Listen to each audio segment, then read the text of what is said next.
And what kind of doggos do you have? Work, I did nada today. I watched the finals of Evo in the morning and trying not to pass out. You're trying not to pass out right now? Should I do some ASMR?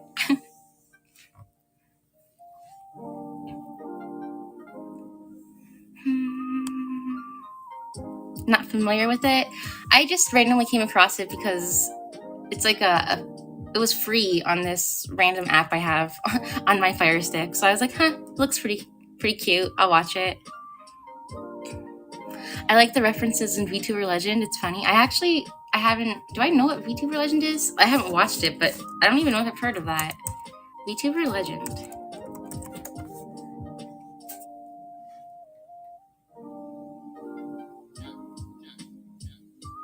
I've never heard of that.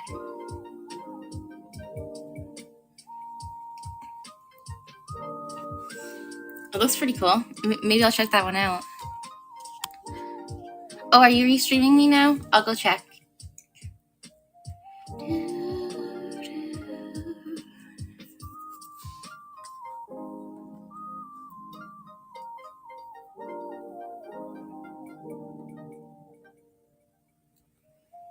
I'm waiting for 11:11.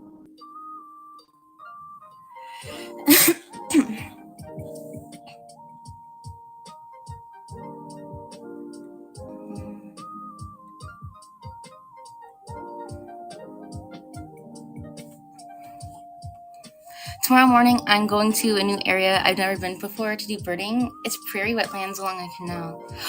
That's so cool! I hope you see some cool birds you've never seen before and get some photos. Nope, the base game. I'm still on the base game too. I haven't got that far into it. I think I've only killed like 2 dragons now. ASMR is always welcome. Damn, this chat's going way too fast. Okay, it's not even going that fast. I'm just being dramatic, but I have 9 dogs. You have 9 dogs? Oh my goodness. Do you live on a farm or something? They're all different except for my 3 Dobermans. Whoa, 9 dogs and 3 Dobermans. That's so cute. I've only ever had like 1 dog at a time, and that was when I was a child. Now I just have my 2 kitties, but at one point in my life, I lived with these people, and there was indoor/outdoor cats, but between the 2 households that were pretty much one household, there was about 60 cats, and I knew them all by name too. And it's funny because Baby and Mona, my cats, we lived with them for a while, so they met them too. The main character did a collab with Marine a while ago and didn't know about it, and I didn't know about it.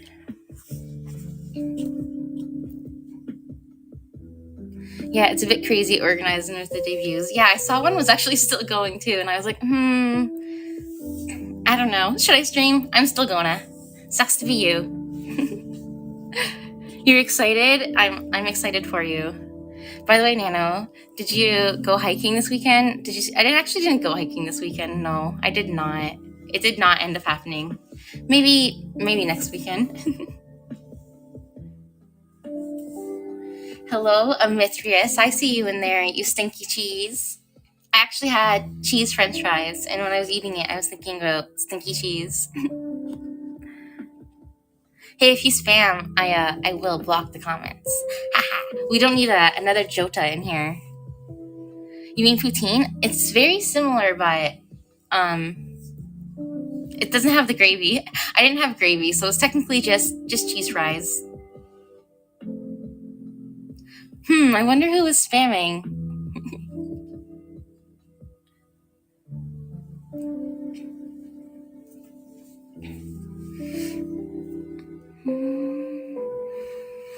So yeah, I didn't get to see any cryptids or anything like that. Unfortunately not, but we still have plans for the future, me and my friends, so maybe I will soon. Maybe I'll see Siren Head. Why was I going to call him Silent Head? I was gonna call him Silent Head.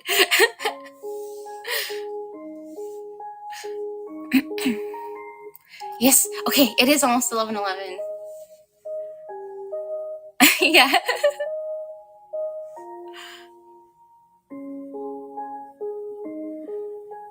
I don't live in a farm.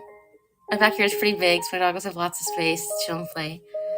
Well, that's good. I wasn't sure. Like, I feel like I don't even know how much space I would need to even have one dog. It's been so long since I've had one. Man, cheese fries are good. I should get some this week. You should. I love cheese fries. Guys, everybody, what are we gonna do this time? We're gonna put our noses together this time. We're gonna boop noses. Now, everybody, make a wish. Let's go. Make a wish.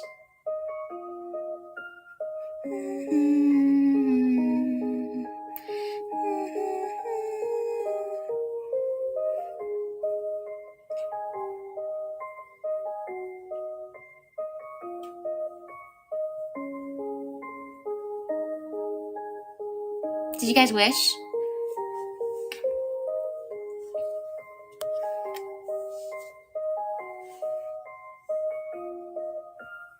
Well, did you guys make your wish or not?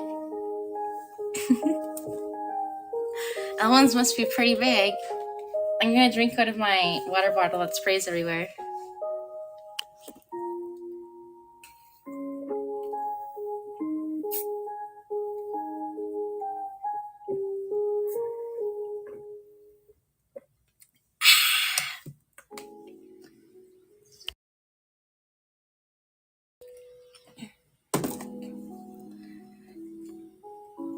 I don't have much to wish for. I ran out. Well, did you at least wish for one thing? Wish complete? You saw me peeking. I was checking to see if you were peeking, so obviously you were. So, you shouldn't be pointing the finger at me. Sprays water. I mean, sprays everywhere. It literally does. I don't know. It's a faulty water bottle. No idea why it does it. And it's brand new too, but nothing's gonna stop me. And it's like so big too. It's like 2 liters, I bet. So I want to drink one of these a day. Whoa, it's so heavy it almost just snapped part of my my, what is that thing called? It's like a little plastic organizer.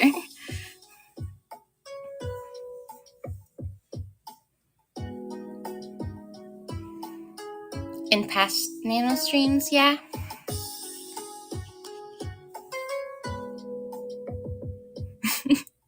Hi, J-Man. Welcome.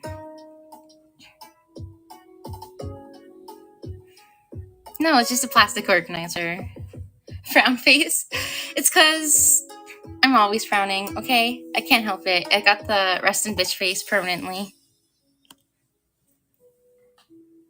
I'll try harder to smile.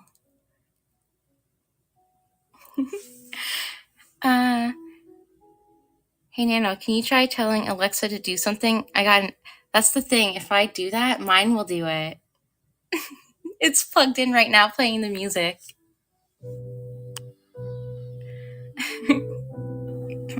Wait, does this work?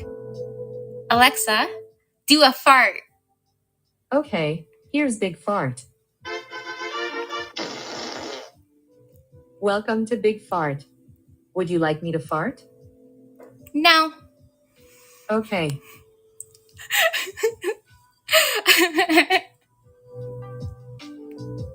Did it fart?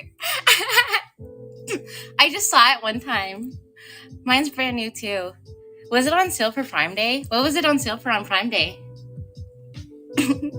There's like a cool mini game on there where you can it's like Night Simulator, and you can like put points in the night, and battle nights around the world like other people. And you talk to your Alexa verbally, and my night's getting stronger and stronger, and you can earn money and stuff. I just forget the name of it. It's like a mini game with the Alexa. Screaming idea. It's just that it's so faulty. Not faulty. I don't know what the word is. I pretty much have to like scream over and over and over what I'm trying to say to her. Then she always thinks we're playing hide and seek. And I'm like, no! And then she's like, that's not where I'm hiding. And I get so triggered.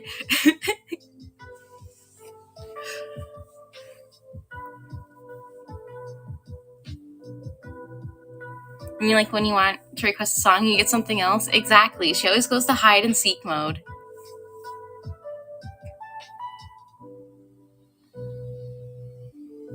So guys, I was thinking I might want to put my mic in. I just might. Oh, my leg just snapped. Just if you guys want me to do my voices.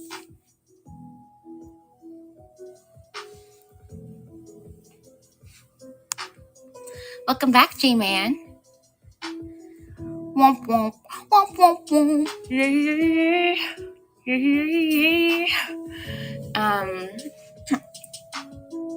Sure, go for it. It doesn't hurt to get more comfortable with the mic. I've been thinking I might need a new mic. I think this one, something might be wrong with it. But we'll see.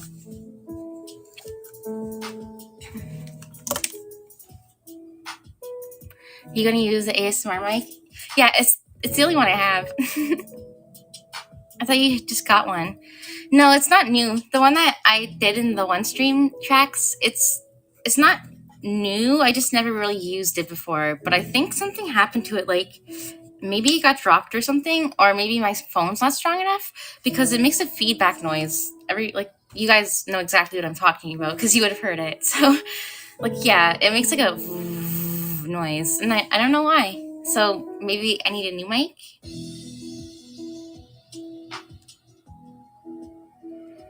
Are you proud of me? I am following a sleep schedule and tracking my sleep quality with my watch. That's cool. That's awesome. What time are you going to bed at? I need to start doing that too because my sleep schedule is very bad.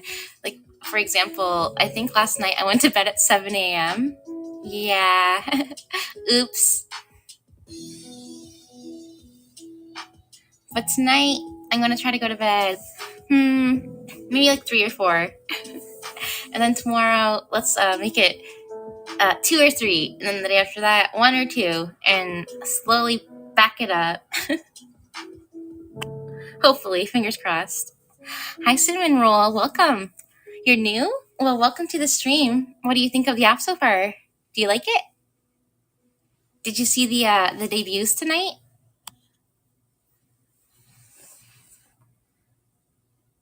Go at 1 or 1:30? I'll try, but that's I might not be able to adjust that quickly.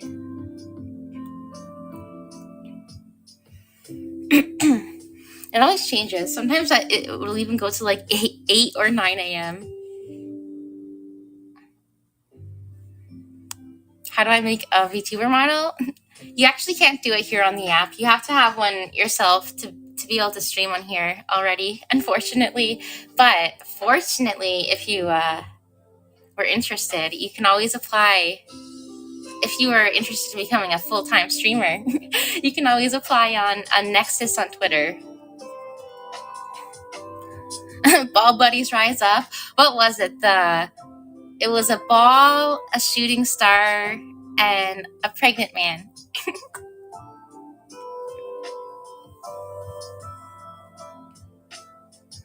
Last time I said I got 2 hours of sleep and 30 minutes of deep sleep. That's horrible. That's not enough sleep, and that's what mine says. Mine said my average of sleep was 4 hours and 20 minutes, and I was like, nice. But my friend was like, no, not nice. I was like, aw, but it was like the cool number.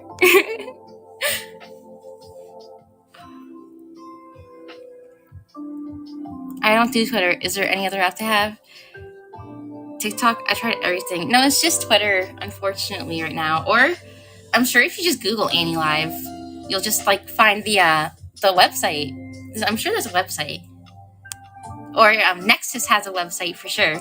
If you just Google Nexus, like Nexas, like Texas, but N. It's kind of funny.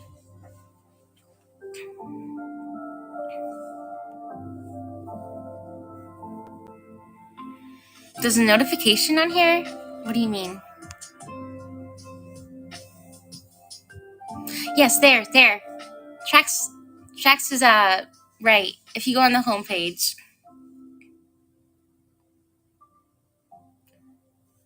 Hi, Midas. And welcome back, J-Man. Thank you! I wish I had an energy drink right now. Guys, I slammed through my my whole 12-pack of soda since the last time I streamed. It's gone. It's gone!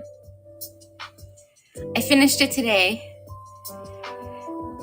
Your schedule looks pretty cool and cute, by the way. Guys, what do you think of my commission? Did you guys see my commission? Did I talk about it in my last stream? Well, anyways, I got my first commission done. Like, it was me who did it. I requested it. I went on the hunt for an aspiring artist, and I found one.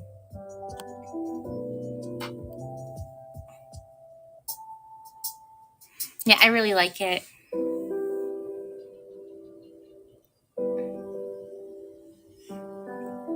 AO? Is that a good AO or a bad AO?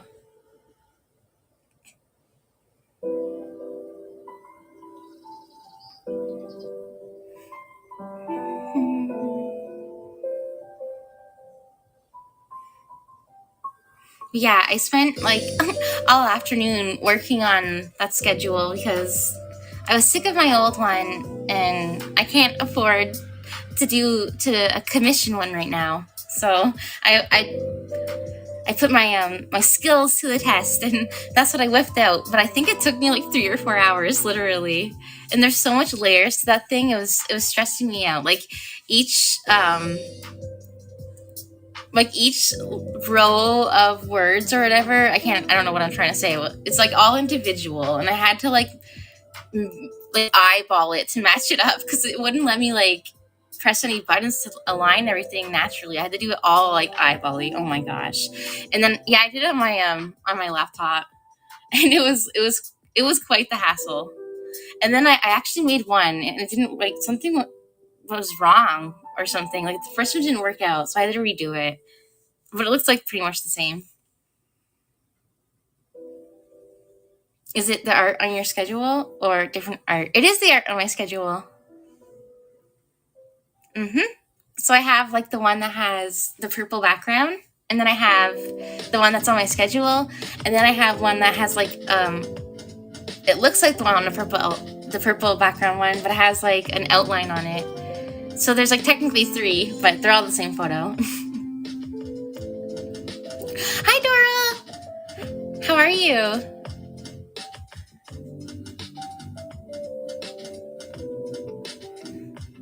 Welcome back, Trax.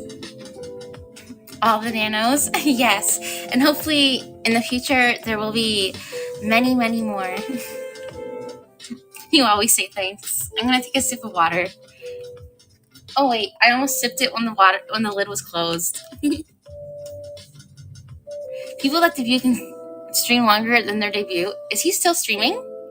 Is the basketball guy still streaming? Damn, he's going hard. I mean, I guess so, since there's no one else behind him. I bet if there was someone like another debuter behind him, it would cause an issue, but I think it should be fine now.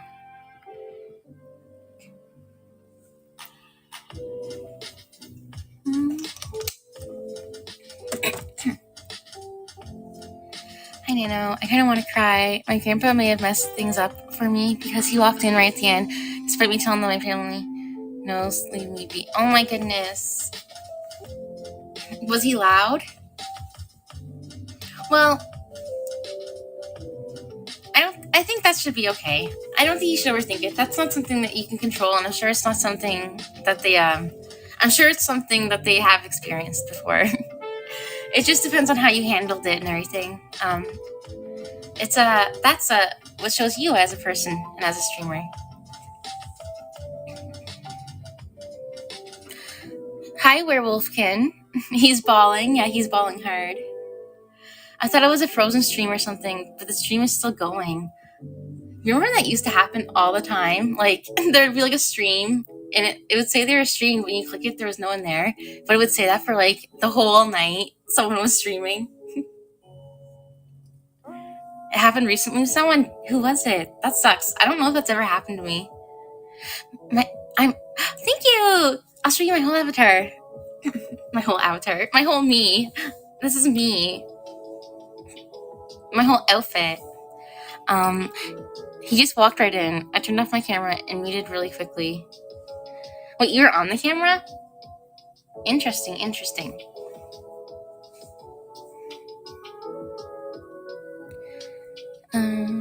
Did he stand there like a Sam Squatch? I don't know. That does suck though. But I'm sure things would be okay.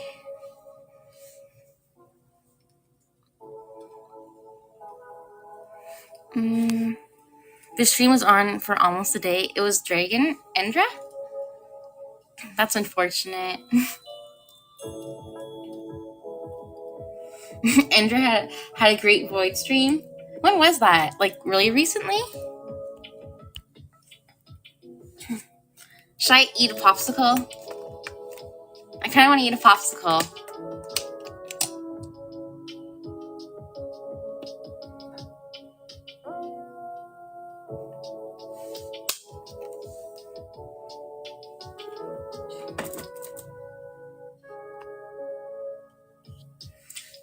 It's a fudgicle. I think I have fudgicles right now.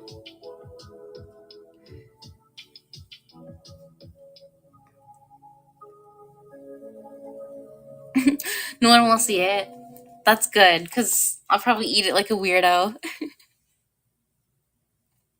Wow. Oh my goodness, I forgot you and your addiction. Well, maybe I'm slowly getting an addiction. And I'm going to be honest, I think you fueled it, Autumn, because I didn't really care for ice cream that much. Like, I have a friend that is obsessed with ice cream, and anytime I'm talking to her, ice cream is always involved. We gotta go to the store and get ice cream, or she's eating ice cream, or when we're gaming, I can hear her, like, eating her ice cream. And I was like, okay, there she is with her ice cream. But then you started busting out the ice cream comments, too, and I'm like, you know what? I finally I'm gonna cave, and I'm just gonna stock up on, like, a whole bunch of ice cream. And I got, like, I ordered so much ice cream from Walmart on like the grocery pickup. And I stocked up for a long time, for like the whole summer. I can tell if even from aside from that, they didn't show any emotion at all. I think that's just kind of what they gotta do. Just try to stay positive about everything and keep your head up. I'm still waiting for that ice cream sandwich, or was that someone else that ate them on stream? I ate the ice cream sandwich. It was me. It was like the end of last month.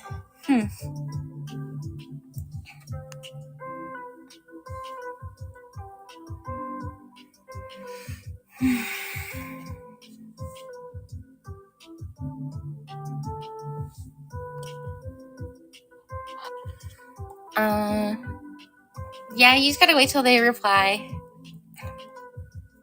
Yeah, I did get shamed for it. They said I was too thick. I'm gonna go get my popsicle, guys. I'll be right back.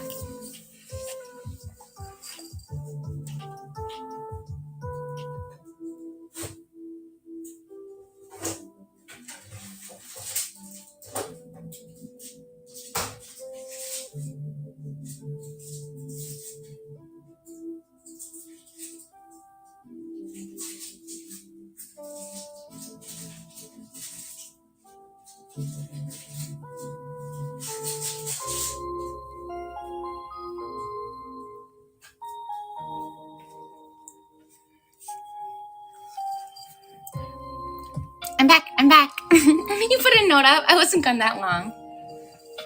Although I was trying to take the package off, and it was like ripping off into like little slivers. So I tried to rip off the bottom, and then that little piece ripped off in a sliver, and I couldn't get the freaking damn package off, and I was getting angry in there.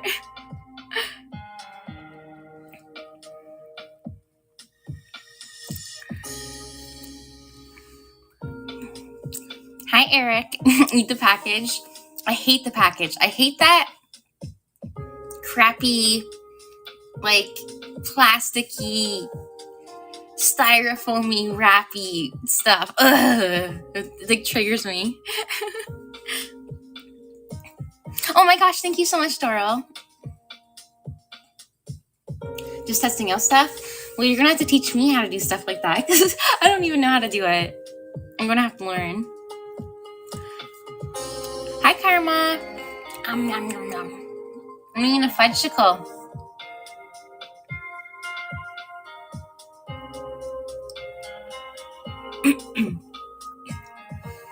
Yesterday at work, a coworker got ice cream sandwiches for the team to cool off.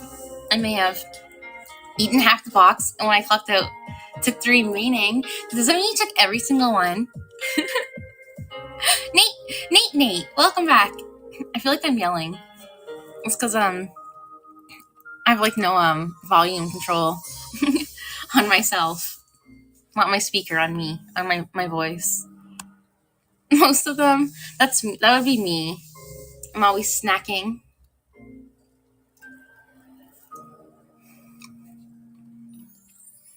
Nom nom. Nom nom nom. Nom nom nom nom. But I bought these thinking they were gonna be like the fudgesicles that when you bite them, it's like a dark chocolate, like an icy chocolate, like. But no, it's kind of like a puddingy, soft milk chocolate. And I'm like, what the hell? This is not what I remember. Like, what one am I thinking of? It ain't this one, and it says it's the original cream fudgesicle. I mean, it says it's the original fudgesicle, but I don't remember it being like this. It's like a pudding.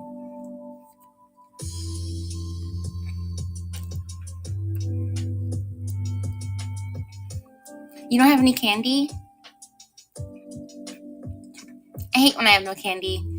I get like so addicted to candy that when I don't have it, I have these like multivitamins, and I'll be like, I'll just have one. Now I'll be like, maybe I'll have 2 or 3 or 4, and then I start being like, okay, you're on the verge of maybe going to the hospital, but you could still maybe have one more. And I'm like, no, stop, it's just a freaking candy. So I gotta stop buying those, or buying more candy. Who knows?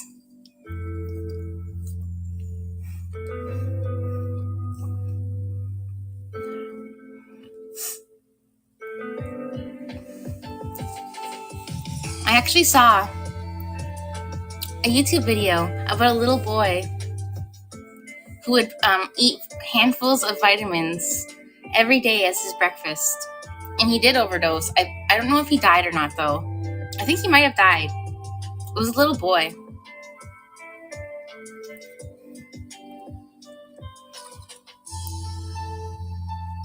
So yeah, I freaked myself out. And I think his mom knew, but didn't stop it or something. Or maybe I'm remembering it wrong, but I think it was like that. Because they were really poor.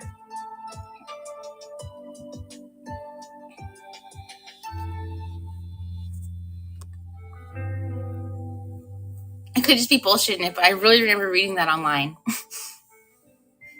Or watching a video of it. Hi, Taka-chan. We'll get into the the reading soon. I'm just finishing my creamsicle. Not creamsicle, I keep saying that. My fudgesicle.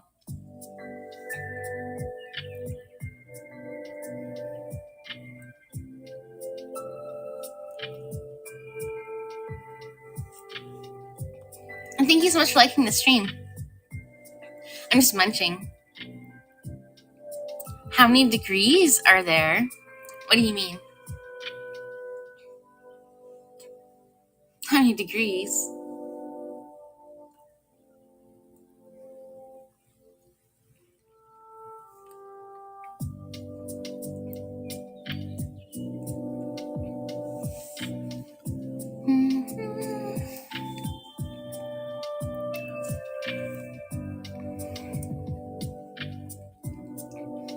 What do you mean, Shiggy? Oh, in my castle? I don't have a way to tell what it is inside. Actually, maybe I can go check something. Let me go see.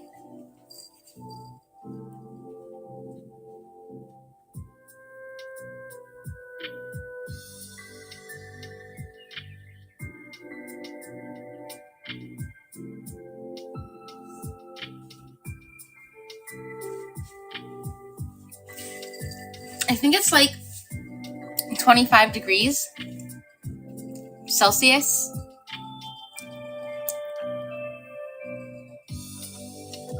We'll see what that is in the other one.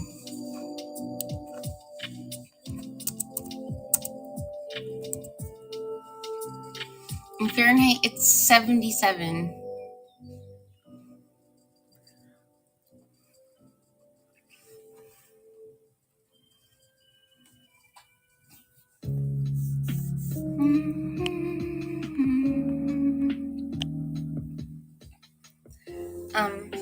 What time is it?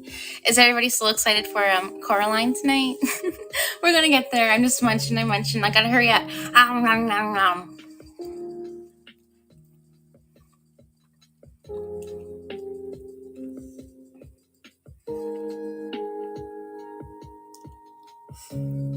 What'd you guys do today? The new people. Oh, someone else is new. Hi, Cloud and Honey. Welcome.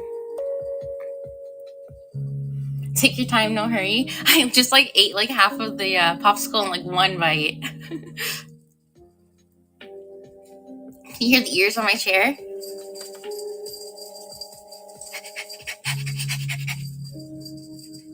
Can you hear it?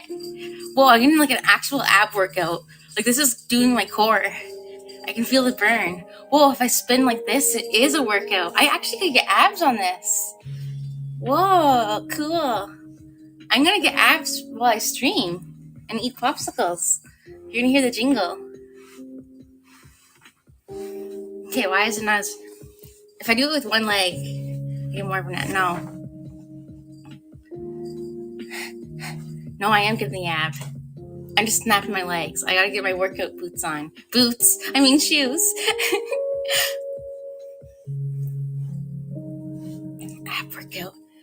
Ab workout. No, I eat ice cream while I ab workout. It's going out. The ice cream's going straight to my muscles. I'm gonna get abs like, what's her name? The girl with the big hands. Is her name Vera? I want those abs.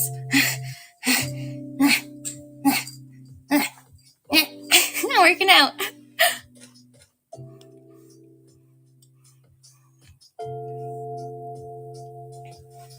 Vera, avant-garde, is that how you say it? Workout boots would look so silly. They would. That would be extra, excessive. Hello, Mookie. Welcome. Yeah, Vera got some abs. Look at my abs. Nah, never mind. We're not gonna look at my abs. We'll just go back over here. I now need nano art with abs. I have abs. They're just hidden underneath. I have one ab, okay? I have one singular ab.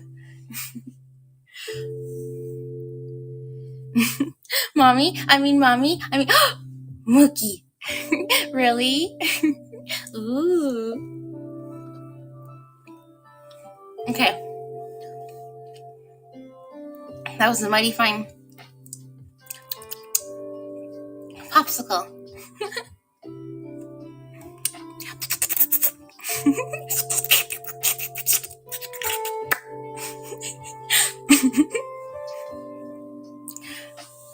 I'm not a simp. Smack. Ow. Mommy? Not the mommy.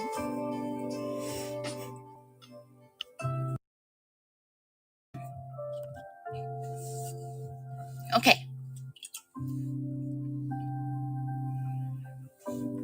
I'm just gonna... Oh no, I dropped it. Okay, I'm gonna throw this away. One sec.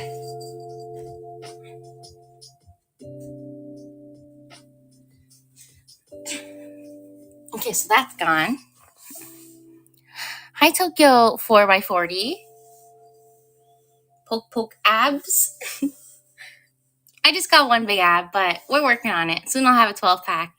Is that even possible? What was what? I was throwing out my popsicle stick. Wait, what did you hear?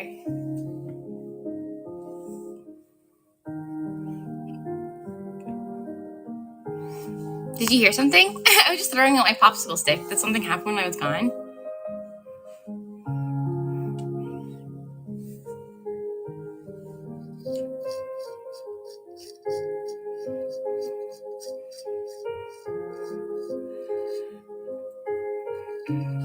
Hi, Ellen.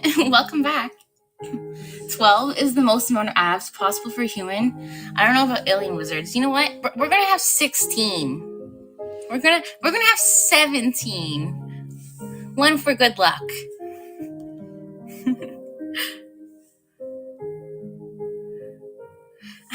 Oh, okay.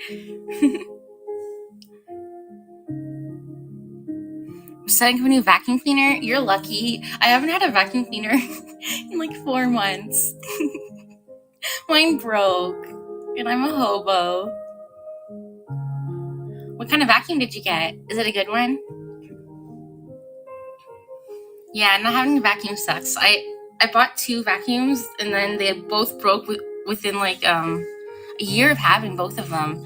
And I was like, is it me doing this, or what's going on? So I've kind of been like, not sure what to get. Like, what's a good vacuum that's not $1 million billion? On sale during Prime Day? It seems wonky. I've seen those automatic vacuums that like drive around. So my dream is to get like a normal vacuum and then use that when it gets like messy. But then for upkeep, get like a little cheap robot vacuum and then empty it out like at the end of the day. And then I'll always have clean floors. That's like my dream.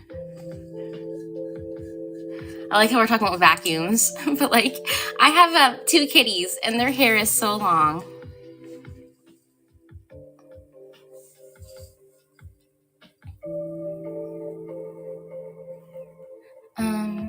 I got a Roomba 2 years ago for Black Friday.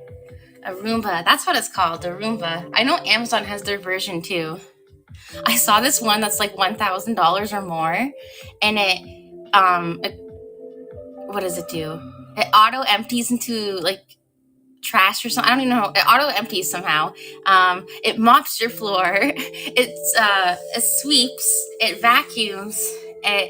It does all this crazy shit. But I was like, it mops? Like what? And then it empties it out in the trash at the end. And I was like, that's insane. But the price tag was like wild. So.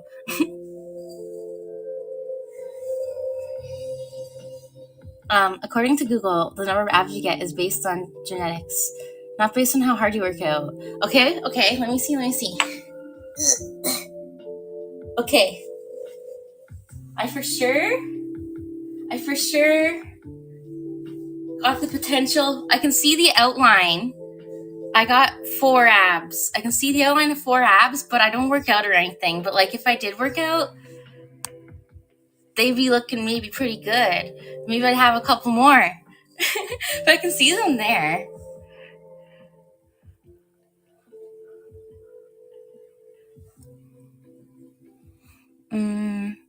So like under my ribs. Technically mine is a Robo Rock, I think. But it's like Kleenex. The name is ubiquitous. Ubiquitous. What does that mean? It sounds so familiar to me. Let me see. What is that? Let's see. Okay. Present, appearing, or found. Okay. It's not the definition I thought, but that makes sense. Hi, Karma. I have a question. What's the question?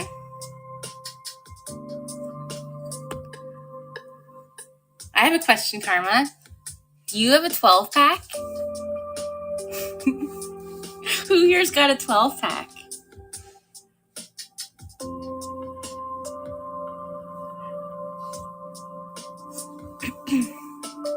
Okay,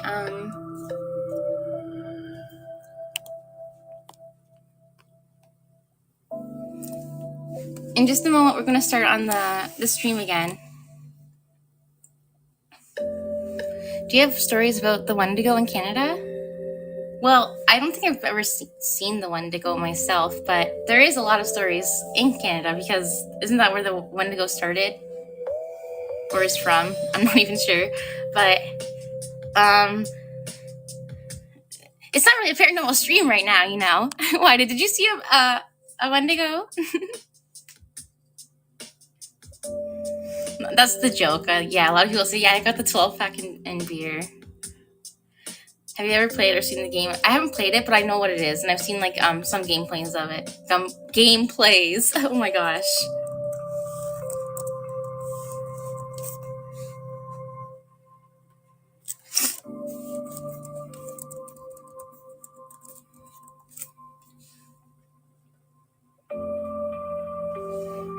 How can you ask? Hello, Biddy? Bickety? I don't know your name, but I tried. It could be a fun horror game if you can get a stream set up in time. Oh, for sure I'll get it done by October. What, July, August, September, October? Oh, shoot. Okay, maybe October's so much sooner than I thought, but I'm still thinking I probably could. I just need help finding a computer. I asked Leo Bell to help me, and I told him exactly what I want my computer to do, and he was like, screw you, I'm not helping you.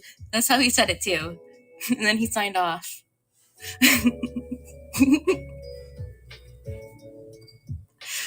So yeah, apparently my friends won't help, so guys, help me.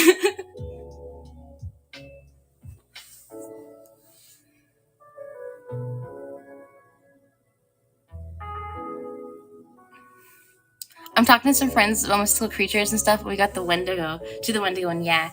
Well, I've never seen the Wendigo before, but there's some people say the Wendigo can like take forms of other creatures, or it can mimic voices of creatures and also make the voice very close, very far. No matter where it is located, where the Wendigo is, it can it can make it sound like it's so close to you. And I do have this one story where there was talk about the Wendigo living in this one woods for a long time, and there's still talk about it. And one time I went in there for a walk with my friends, and I ventured to the side to like spook them. And as I was gonna spook them, dead ass, like I swear in my ear, I thought I heard like a girl, the voice of a girl or something, but I can't remember what it said anymore because this was so long ago now. But I swear I heard a girl's voice, and then I ran away so fast, and I was like, maybe it was them. But when I ran to them, like it was the opposite directions. So I was like, what the hell was that? And like still to this day, I'm like, what did I hear? Like it just literally did sound like a girl. I swear I heard a girl in there, like kind of close to me too, and I got so spooked. Like there could have been a little girl, but the odds of that in the middle of the night all by herself, why was she there? And it's weird though, because I'm not very superstitious or anything like that. And the myth of the wishes, you will hear like a little girl's voice sometimes. So I was like, I don't even want to think about it anymore. And I didn't even really tell my friends because I didn't think they'd believe me. But because I didn't even believe me. And I'm still like, what the hell happened? Still to this day, I don't know what that was. Maybe you could do a stream and use a website like PC Per Picker so you can have an idea of what to get. Yeah, I feel like it just sucks because we can't see the screen together. So I'm like, what are you guys saying? I don't know what you're talking about. Help me. But maybe it's my only option, so maybe it'll work. How much did you say you're willing to spend on it? Like $2,000? I mean, that's very expensive. I'm wondering if they would do a payment plan. Like if there's payment plans, like hell yeah, I'll do it. But to get $2,000 saved up, it will take me a little bit. $2,000 is like definitely the higher end of what I would like to spend. But if it's what I need to spend for whatever, like exactly what I want, like I guess I have to. I know what I'm going to do. You don't want to go deal with the Wendigo because the Wendigo, if you believe in that stuff, it's not one that you do want to mess with because it's one that will like mess you up. Like I'm not even just physically, I mean like psychologically. And if it gets you, then you're done for and screwed and you turn to a Wendigo. If you get pre-built, you could definitely do a payment plan. Yeah, I just got to figure out I'm gonna have to find it online. Someone's gonna have to like send me a direct link and be so specific with me. Be like, you need this, like so like step by step. You're still doing it? Well, it was nice knowing you, Karma. But if you're up for it, other than a GPU, which is a good one, is over 300, you can get parts piecemeal through Throne. Like, that's the thing, guys. If I were to order parts, I don't know what the parts are, and if they got here, I would open it and I'd be like, what is this thing? And I wouldn't even know what it is or where to put it. Like, I'd be like, what is this? And I'd probably break it, not because I don't know where it goes or what it is. Like, I'm such a noob. The chair moment, yeah, this is gonna be worse than the chair. Except for the chair was like physically demanding. There was that part too. Like, I was getting a workout doing the chair. I had to like stand up and I couldn't see the chat. And if you don't hear from me for a month, then you know why. Well, the thing is, I probably will hear from you. If you turn to a Wendigo, you're probably gonna get me next. And now I'm gonna get like haunted by you. Guys, I've been yapping so much. I have to get into to reading Coraline. So give me one moment. I'm gonna grab my, where did it go? Wait, is it here? Oh my goodness, where did I put it? Well, I had it. Okay, I think it's in my other room. I just go get the cord for my microphone. And then we'll start in a second. I'll be right back.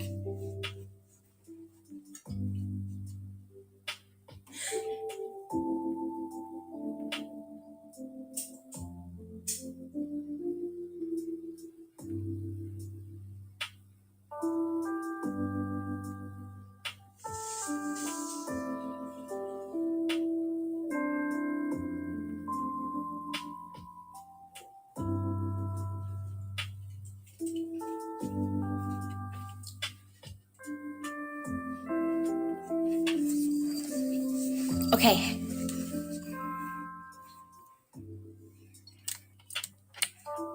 But yeah. Shiggy or others can share you a build link to PC Part Picker. It'd be like a shopping list. Okay. Well, as long as you guys like help me and show me like what to do, I'm sure it will work out. I've been trying to save a lot for it. You're going to be visiting Canada in 2 months? Why? What brings you to Canada?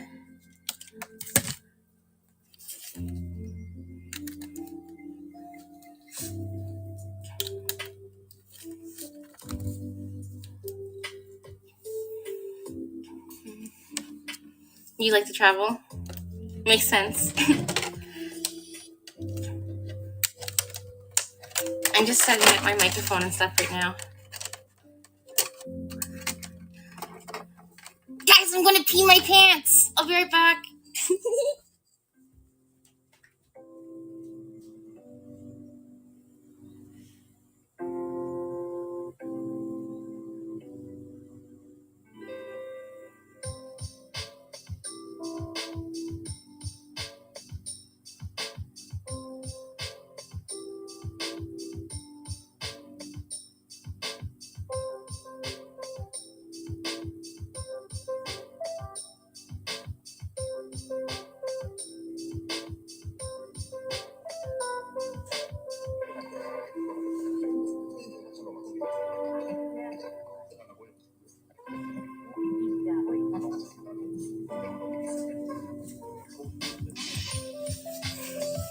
I'm here.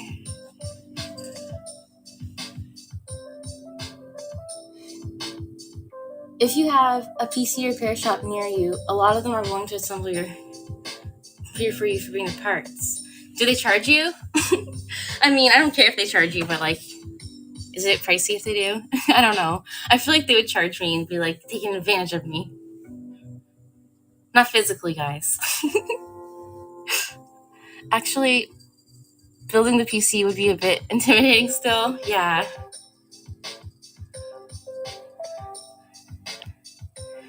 Should have muted your mic, Nano. I didn't bring you guys with me, and I also ran like half a mile across the freaking castle. I'm like a little bit out of breath.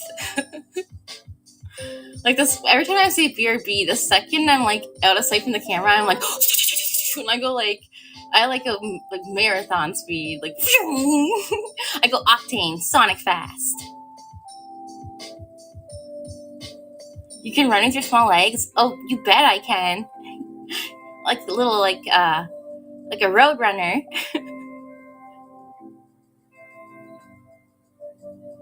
I don't think they would charge that much. Okay.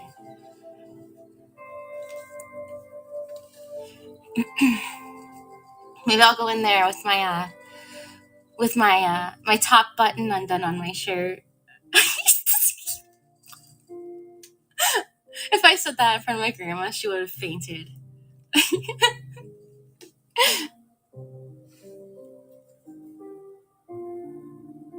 Wouldn't hurt to call and ask. It wouldn't be free, but you would still save money compared to buying the same specs as a pre-built. True. Did you know coyotes can actually catch a roadrunner? Yeah, I have seen it. I've seen like it was like Looney Tunes in real life, and it was like a roadrunner like ripped to shreds or something. It was something gross.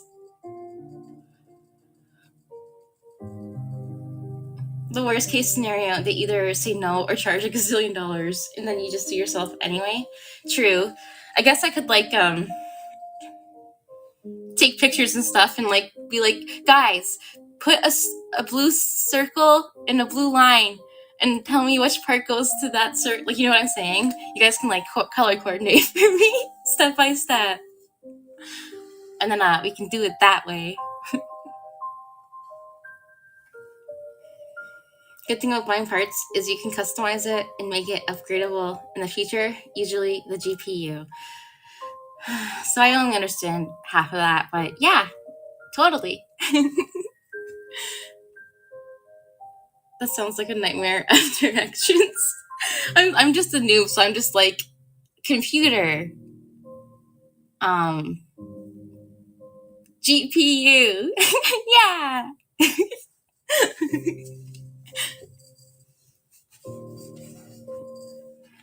What's the blue circle? Guys, I have to do my Coraline reading.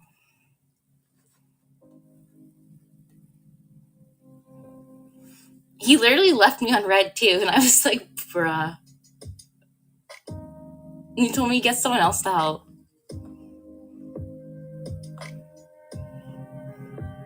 And I was like, no, I want you to help. And then he left me on red for the whole night. And the following day and since.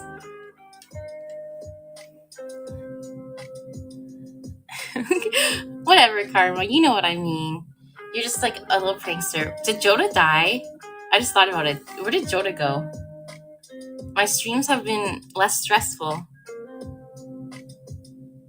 You should spray him? My spray bottle broke. I had a spray bottle for a few years that I would get, like, I wanted to spray plants and stuff. And Mona, when she was bad. And it broke. But I'm gonna pull up my story now. Hi, Zach. Welcome back. That rhymed. I'm a poet, and I didn't even know it.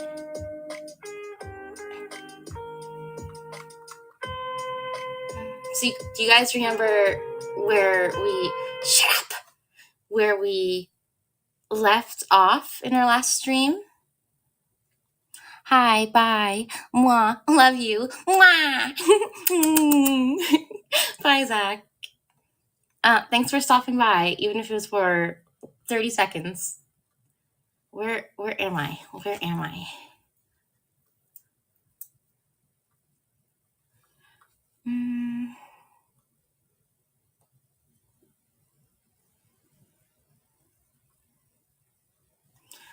We were on 5, right? I think we're on 5, which is V?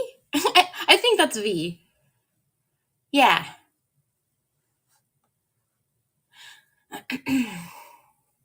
Okay.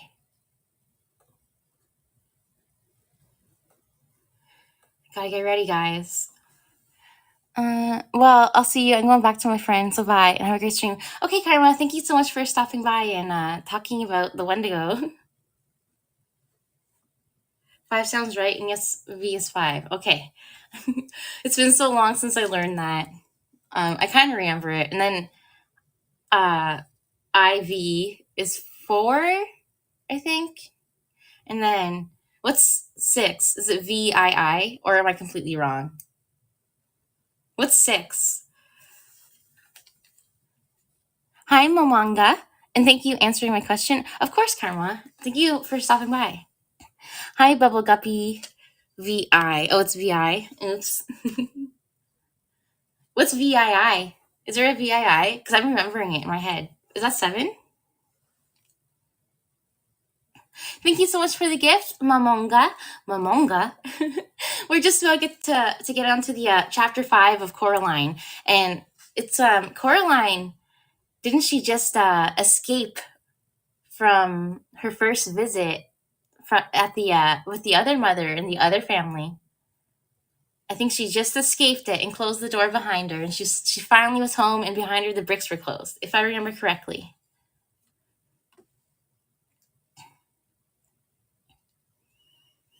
If I is at the end, you add 1. If it is at the beginning, you subtract 1. Okay, yeah, it makes sense. I think that's what I remembered, but it's been so long, so. Okay, where's my Coraline playlist?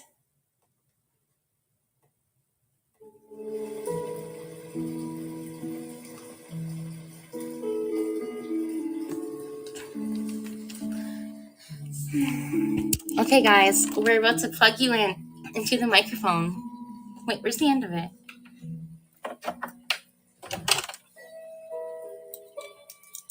So 1 moment.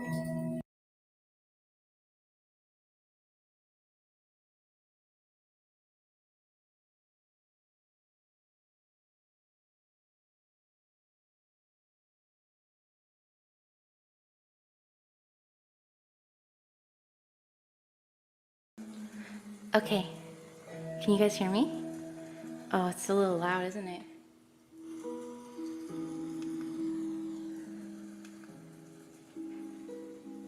Can you hear the music?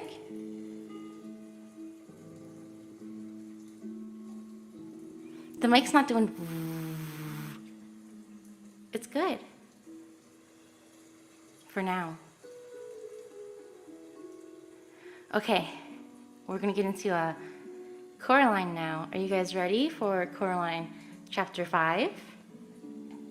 An hour later into my stream. 1 moment, I need to take a sip of water.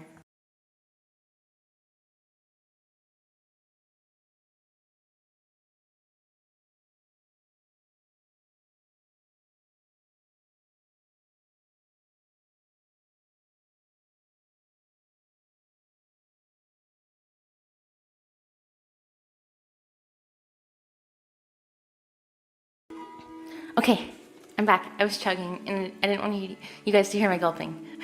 Okay. Chug, chug. Wait, did you guys hear it? I thought I muted. No, you guys would have like left immediately. It was pretty aggressive. Okay, I'll try to do the voices again today, but I hardly remember how they went, so I might be winging the voices again. Why is it small? Get bigger.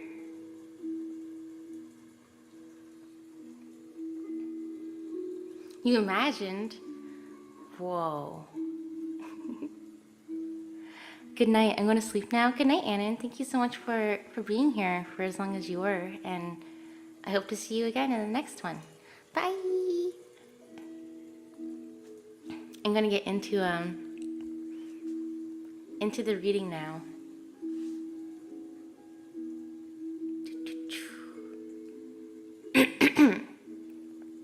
Alrighty. Coraline locked the door of the drawing room with the cool black key. She went back into the kitchen and climbed onto a chair. She tried to put the bunch of keys back on top of the doorframe again. She tried 4 or 5 times before she was forced to accept that she just wasn't big enough, and she put them down on the counter next to the door.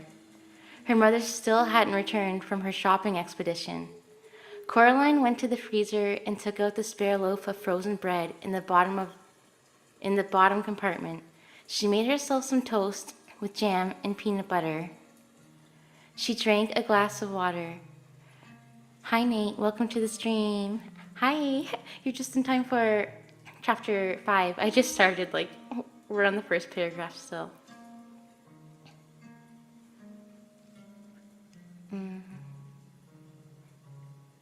On a second thought, I'm gonna fall asleep to your stream. Is it ASMR now? Woo! You're gonna like my funny voices. Hopefully it doesn't wake you up, because it might get a little bit weird. She waited for her parents to come back. When it began to get dark, Coraline microwaved herself a frozen pizza. Then Coraline watched television. She wondered why grown-ups gave themselves all the good programs, with all the shouting and running around in. Hello, Ahmed. Welcome to the stream. After a while, she started yawning. Then she undressed, brushed her teeth, and put herself to bed. In the morning, she went into her parents' room, but their bed hadn't been slept in, and they weren't around. She ate canned spaghetti for breakfast. Thank you for the gift, Ahmed. Senpai. Am I saying that right? For lunch, she had a block of cooking chocolate and an apple. The apple was yellow and slightly shriveled, but it tasted sweet and good. For lunch, she had a block... Oh, wait, I just said that. For tea, she went down to see Mrs. Spink in Forcible. Oh, I got to do the voices. She had 3 digestive biscuits, a glass of limeade, and a cup of weak tea. Oh, that's loud. Where's the button?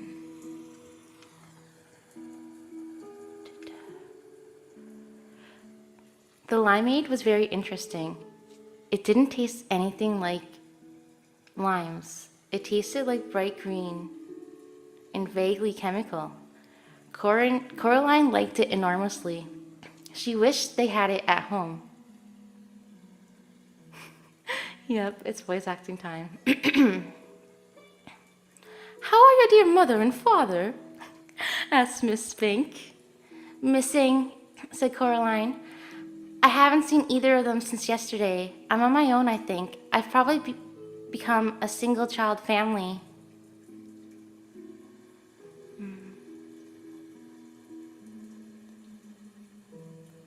Tell your mother that we found Glassclaw Empire press clippings we were telling her about. She seemed very interested when Miriam mentioned them to her. She vanished under mysterious circumstances, said Coraline, and I believe my father as well. I'm afraid we'll be out all day tomorrow, Coraline Lovey, said Miss Forcible. We'll be staying over with April's niece in Royal Tunbridge Wells. They showed Coraline a photographic album with photographs of Miss Spink's niece in it, and then Coraline went home. She opened her money box and walked down to the supermarket.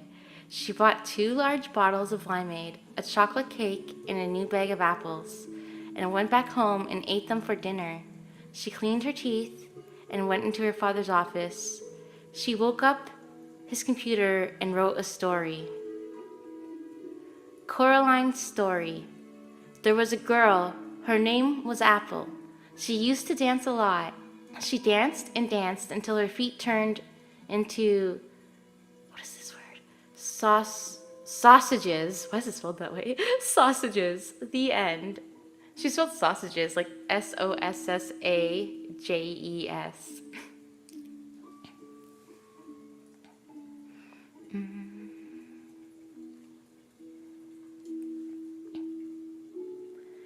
She printed out the story and turned off the computer. Then she drew a picture of the little girl dancing underneath the words on the paper. She ran herself a bath with too much bubble bath in it, and the bubbles ran over the side and went all over the floor. She dried herself and the floor as best as she could and went to bed.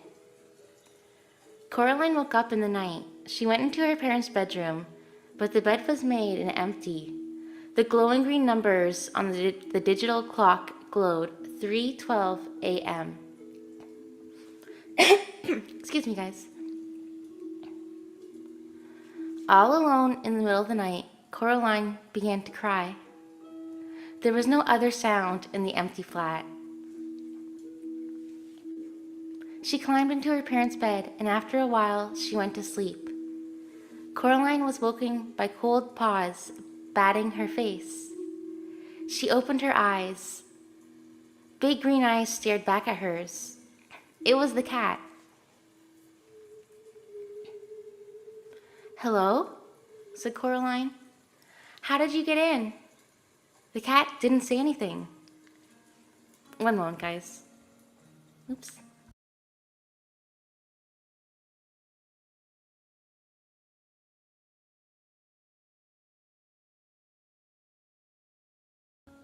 Okay, we're good. The cat didn't say anything. Coraline got out of bed. Yeah, I thought I was gonna sneeze too, but I didn't. She was wearing a long t-shirt and pajama bottoms. "Have you come to tell me something?"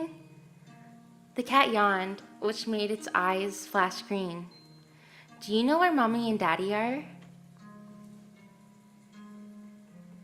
The cat blinked at her, slowly. "Is that a yes?" The cat blinked again. Coraline decided that was indeed a yes. "Will you take me to them?"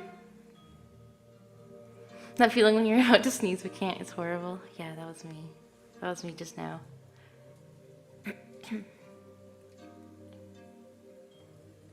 The cat stared at her, then it walked out into the hall. She followed it. It walked the length of the corridor and stopped at the very end, where a full-length mirror hung. The mirror had been a long time before the inside of a wardrobe door. It had been hanging there on the wall when they moved in, and although Coraline's mother had spoken occasionally of replacing it with something newer, she never had. Coraline turned on the lights in the hall. The mirror showed the corridor behind her. That was only to be expected. But reflected in the mirror were her parents. They stood awkwardly in the reflection of the hall. They seemed sad and alone. As Coraline watched, they waved to her, slowly with limp hands. Coraline's father had his arm around her mother. In the mirror, Coraline's mother and father stared at her. Her father opened his mouth and said something, but she couldn't hear anything at all. Her mother breathed on the inside of the mirror glass, and quickly, before the fog faded, she wrote, "Help us," with the tip of her forefinger. The fog on the inside of the mirror faded, and so did her parents. And now the mirror reflected only the corridor and Coraline and the cat. "Where are they?" Coraline asked the cat. The cat made no reply, but Coraline could imagine its voice, dry as a dead fly on a windowsill in winter, saying, "Well, where do you think they are?" "They aren't going to come back, are they?" said Coraline. "Not under their own steam." The cat blinked at her. Coraline took it as a yes. "Right," said Coraline. "I suppose there is only one thing left to do." She walked into her father's study. She sat down at his desk, and then she picked up the telephone. She opened the phone book and telephoned the local police station.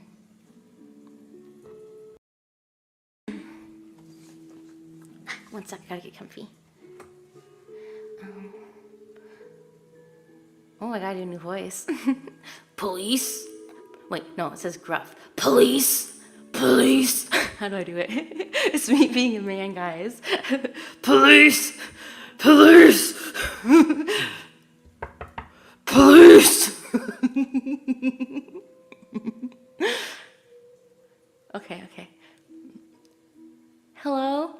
She said, my name is Coraline Jones. Oh my god, I have to do it again. I can't.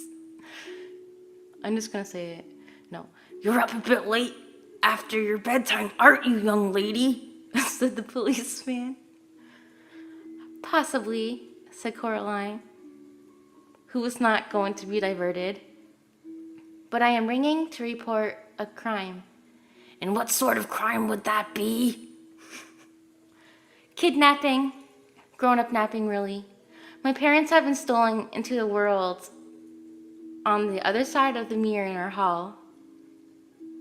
And do you know who stole them? Asked the police officer.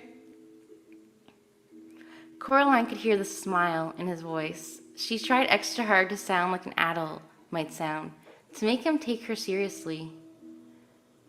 I think my mother has them both in her clutches. She may want to keep them and sew their eyes with black buttons, or she simply have them in order to lure me back into reach of her fingers. I'm not sure. Ah, the nefarious clutches of her fiendish fingers, is it? I'm a pirate now. He said, you know what I suggest, Miss Jones? No, said Coraline. What? Welcome back, Autumn. You're witnessing something. Oh no, I have to do it again, and this is a big one.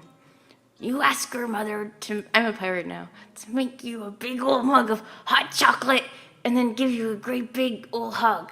There's nothing like hot chocolate and a hug for making the nightmares go away. And if she starts to tell you off for waking her up at this time of the night, why, you tell her that's what the policeman said, he said in a deep, reassuring voice. Coraline was not reassured. What do you guys think? 10 out of 10? When I see her, said Coraline, I shall tell her that. And she put down the telephone. The black cat, who had sat on the floor grooming his fur through this entire conversation now, stood up and led the way into the hall. The cat witnessed that too? Damn. I'm embarrassed. Coraline went back into her bedroom and put on her blue dressing gown and her slippers. She looked under the sink for a flashlight and found one, but the batteries had long since run down and barely glowed with the faintest straw-colored light. She put it down again and found a box of in-case emergency white wax candles and thrust one into a candlestick. She put an apple into each pocket. She picked up the ring of keys and she took the old black key off the ring. She walked into the drawing room and looked at the door. She had a feeling that the door was looking at her, which she knew was silly, and she knew on a deeper level was somehow true. She went back into her bedroom and rummaged into the pocket of her jeans. She found the stone with the hole in it and put it into her dressing gown pocket. She lit the candle wick with a match and watched it sputter and light. Then she picked up the black key. It was cold in her hand. She put it in the keyhole in the door, but did not turn the key. When I was a little girl, said Coraline to the cat, when we lived in our old house a long, long time ago, my dad took me for a walk on the wasteland between our house and the shops. It wasn't the best place to go for a walk, really. There were all these things that people had thrown away back there. Old cookers and broken dishes and dolls with no arms and no legs and empty cans and broken bottles. Mom and Dad made me promise not to go exploring back there because there were too many sharp things and tetanus and such. But I kept telling them I wanted to explore it. So one day, my dad put on his big brown boots and his gloves and put my boots on me and my jeans and sweater, and we went for a walk. But I kept, oh wait, here it is. We must have walked for about 20 minutes. We went down this hill to the bottom of a gully where a stream was, when my dad suddenly said to me, oh God, I gotta do the boy voice. Hi King Man, welcome. You're just in time to hear me do Coraline's dad's voice, or try. My dad suddenly said to me, Coraline, run away. Up the hill. Now. He said it in a tight sort of way, urgently, so I did. I ran away up the hill. Something hurt me on the back of my arms as I ran, but I kept running. As I got to the top of the hill, I heard somebody thundering up the hill behind me. It was my dad, charging like a rhino. When he reached me, he picked me up in his arms, and he swept me over the edge of the hill. And then we stopped, and we puffed, and we panted, and we looked down at the gully. The air was alive with yellow wasps. We must have stepped on a wasp's nest in a rotten branch as we walked. And while I was running up the hill, my dad stayed and got stung to give me time to run away. His glasses had fallen off when he ran. I only had one sting on the back of my arm. He had 39 stings all over him. We counted later in the bath. The black cat began to wash its face and whiskers in a manner that indicated increasing impatience. Coraline reached down and stroked the back of its head and neck. The cat stood up, walked several paces until it was out of her reach, then it sat down and looked up at her again. So, said Coraline. Later that afternoon, my dad went back again to the wasteland to get his glasses back. He said if he left it another day, he wouldn't be able to remember where they'd fallen. And soon he got home, wearing his glasses. He said that he wasn't scared when he was standing there, and the wasps were stinging him and hurting him, and he was watching me running away. Because he knew that he had to give me enough time to run, or the wasp could have came after both of us. Coraline turned the key in the door. It turned with a loud clunk. That was good timing because I just clunked my desk by accident. The door swung open. There was no brick wall on the other side of the door, only darkness. A cold wind blew through the passageway. Coraline made no move to walk through the door. And he said that wasn't brave of him, doing that, just standing there and being stung, said Coraline to the cat.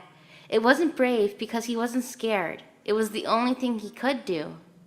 But going back to get his glasses, when he knew the wasps were there, when he was really scared, that was brave. She took her first step down the dark corridor. She could smell dust and damp and mustiness. The cat padded along beside her. And why was that? Asked the cat, although it sounded barely interested. Because, she said, when you're scared, you still do it anyway. That's brave.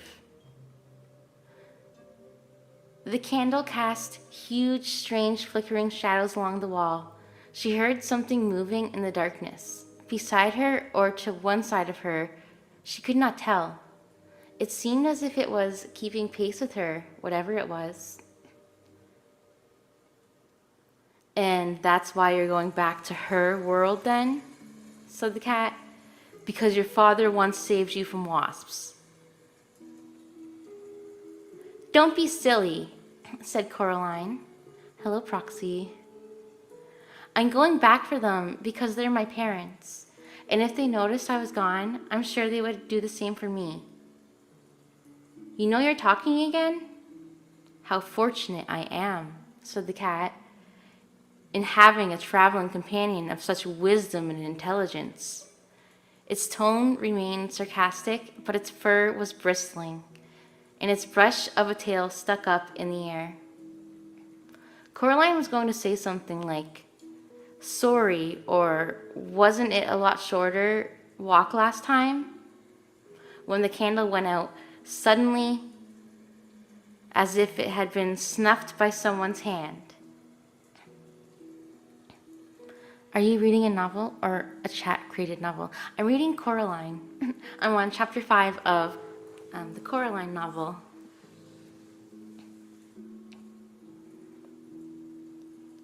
There was a scrambling and pattering, and Coraline could feel her heart pounding against her ribs.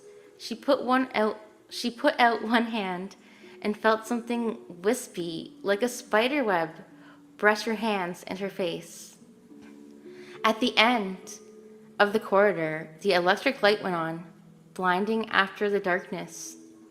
A woman stood silhouetted by the light, a little ahead of Coraline. "Coraline, darling," she called. "Mom," said Coraline. She ran forward, eager and relieved. "Darling," said the woman, "why did you ever run away from me?" Coraline was too close to stop, and she felt the other mother's cold arms enfold her. She stood there, trembling as the other mother held her tightly. "Where are my parents?" Coraline asked. I had a weird tone. "Where are my parents?" Coraline asked. "We're here," said the other mother in a voice so close to her real mother's that Coraline could scarcely tell them apart. "We're here. We're ready to love you and play with you and feed you and make your life interesting." Coraline pulled back, and the other mother let her go, with reluctance. The other father, who had been sitting on a chair in the hallway, stood up and smiled. Oh, I gotta do this one now too.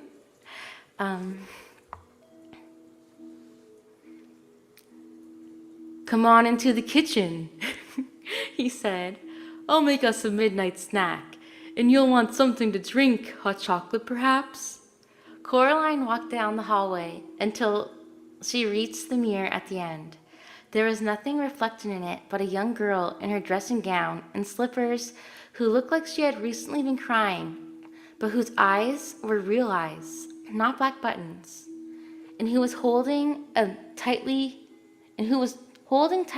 to a burned out candle in a candlestick. Water break, guys. One sec.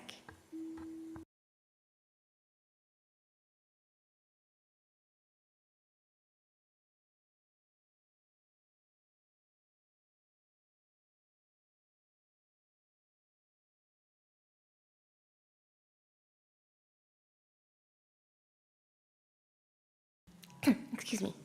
Excuse me. I don't know if you guys heard me coughing or not. I don't know if the mute button works when I have my mic in. Okay, where was I?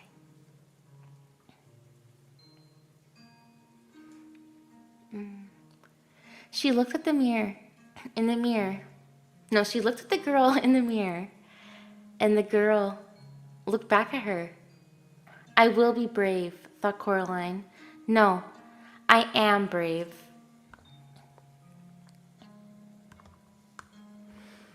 Hi, Becca. Welcome back.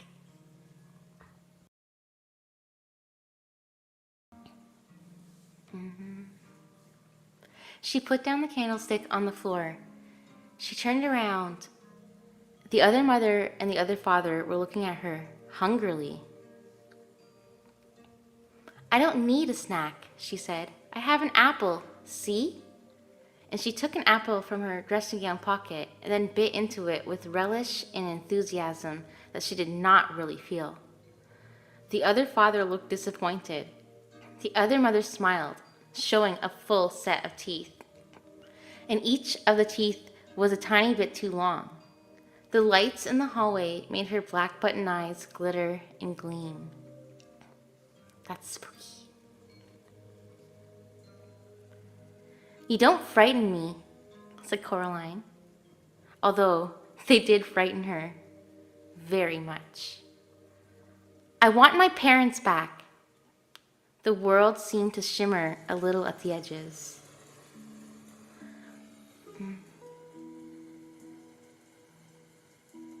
Whatever would I have done with your old parents? If they have left you, Coraline, it must be because they became bored of you or tired.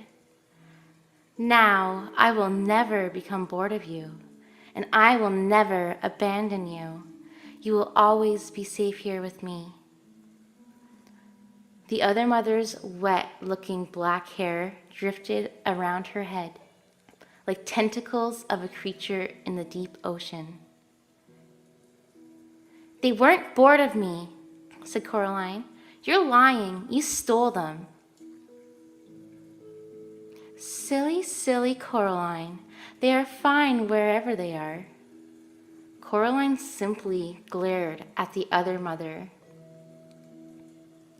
I'll prove it, said the other mother, and she brushed the surface of the mirror with her long white fingers. It clouded over as if a dragon had breathed on it, and then it cleared. In the mirror, it was daytime already. Coraline was looking at the hallway all the way down to her front door. The door opened from the outside, and Coraline's mother and father walked inside. They carried suitcases.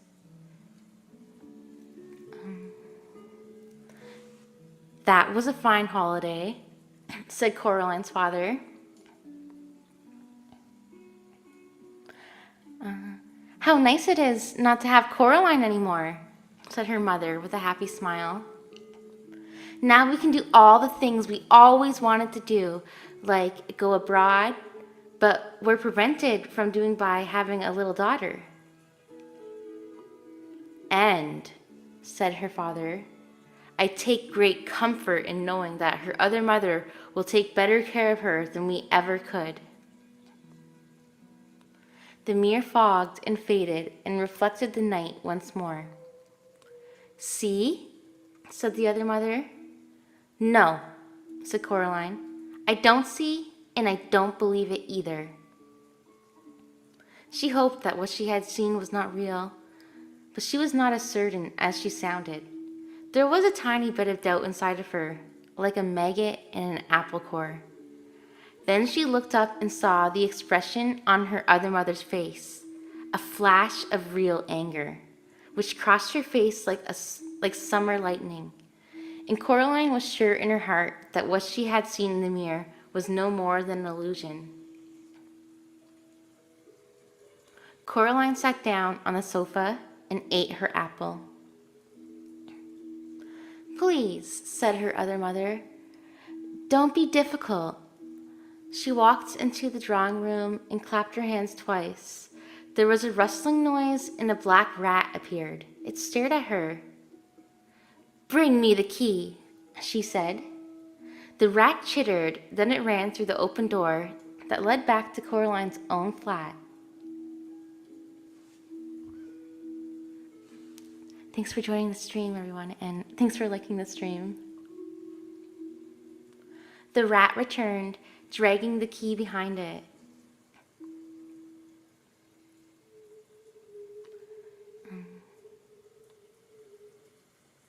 Why don't you have your own key on this side? Asked Coraline. There is only one key, only one door, said the other father. Hush, said the other mother. You must not bother our darling Coraline's head with such trivialities. She put the key in the keyhole and twisted. The lock was stiff, but it clunked closed. She dropped the key into her apron pocket. Outside, the sky had begun to lighten to a luminous gray. If we aren't going to have a midnight snack, said the other mother, we still need our beauty sleep. I am going back to bed, Coraline. I would strongly suggest you do the same. She placed her long white fingers on the shoulders of the other father, and she walked him out of the room.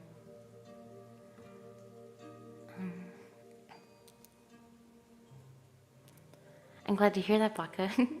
Are you, is it comfy for you? Are you going to sleep now? Thank you, Nano. Very sweet person, and I appreciate everything. Love you, punches. Thank you, Autumn. Thank you so much for stopping by tonight. I know you're not really feeling the best, so I almost burped. I hope you feel better soon, and I hope you get some rest. So have a good night, and I'll see you around. I'm gonna burp, guys. I'll be right back.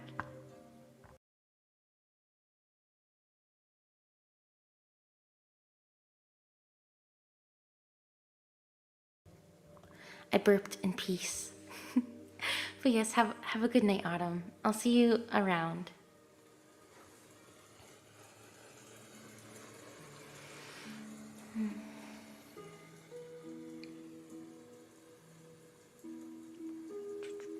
Coraline walked over to the door at the far corner of the drawing room. She tugged on it, but it was tightly locked. The door of her other parents' bedroom was now closed.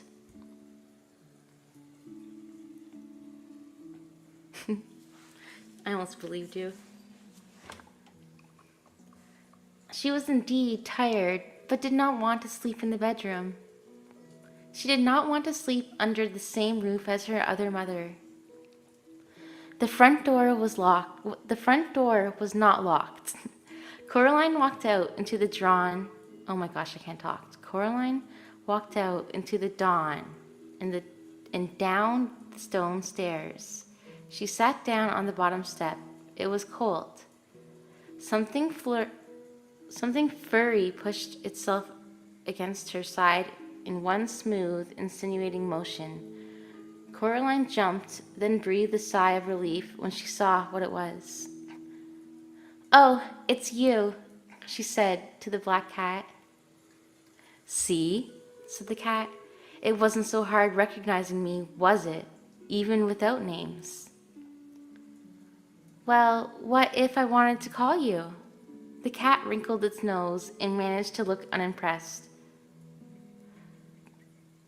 "Calling cats," it confided, "tends to be rather overrated activity. Might as well call a whirlwind." "What if it was dinner time?" asked Coraline. "Wouldn't you want to be called then?" "Of course," said the cat, "but a simple cry of dinner would do nicely. See? No need for names." "Why does she want me?" Coraline asked the cat. "Why does she want me to stay here with her?" She wants something to love. No, she wants something to love, I think," said the cat. "Something that isn't her. She might want something to eat as well. It's hard to tell with creatures like that." "Do you have any advice?" asked Coraline. The cat looked as if it were about to say something else sarcastic. Then it flicked its whiskers and said, "Challenge her. There's no guarantee she'll play fair, but her kind of thing loves games and challenges." "What kind of thing is that?" asked Coraline. But the cat made no answer, simply stretched luxuriantly and walked away. Then it stopped and turned and said, "I'd go inside if I were you. Get some sleep. You have a long day ahead of you." And then the cat was gone. Still, Coraline realized it had a point. She crept back into the silent house, past the closed bedroom door, which the other mother and the other father... ... What? She wondered. Slept? Waited? And then it came to her that, should she open the bedroom door, she would find it empty, or more precisely, that it was an empty room, and it would remain empty until the exact moment that she opened the door. Somehow, that made it easier. Coraline walked into the green and pink parody of her own bedroom. She closed the door and hauled the toy box in front of it. It would not keep anyone out, but the noise somebody would make trying to dislodge it would wake her. She hoped. The toys in the toy box were still mostly asleep,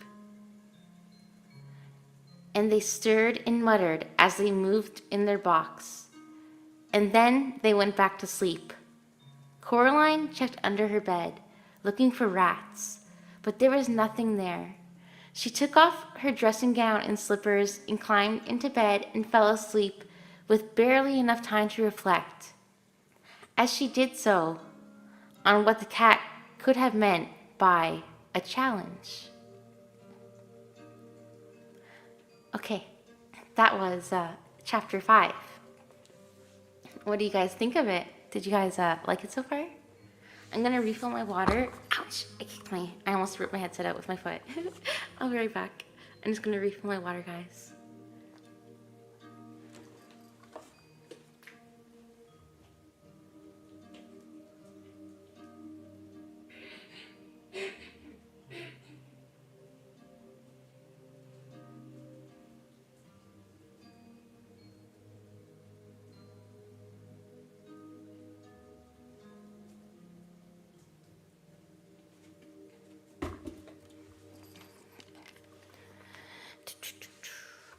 You guys are enjoying it? Should I start the next chapter? I think I have to clear my throat.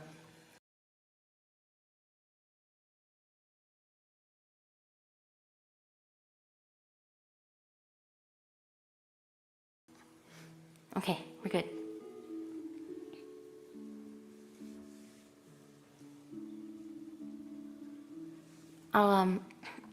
I'll start on the next chapter now. Wait, I'm gonna drink my water.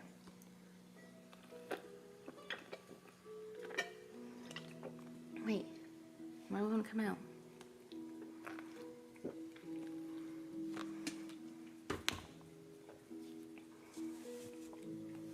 I'll probably just read one more.